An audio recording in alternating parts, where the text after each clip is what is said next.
تمام دیکھنے اور سننے والوں کو یوٹیوب چینل ایزی ہیلتھ کی طرف سے خوش آمدید۔ پیش خدمت ہے آج کا نسخہ۔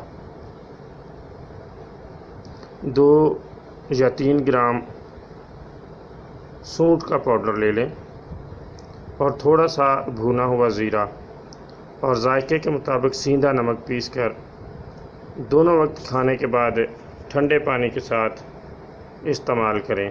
اللہ تعالیٰ کے فضل سے پیچش کا مریض شفا یاب ہو جاتا ہے۔ بہت ہی لاجواب، آزمودہ اور عمدہ نسخہ ہے۔ آپ نے کرنا یہ ہے کہ صبح نہار منہ چائے کے 2 چمچ کے برابر ادرک کا رس پینا ہے۔ ادرک کا رس گھر میں نکال لیں اور 2 چمچ ادرک کا رس پی لیں۔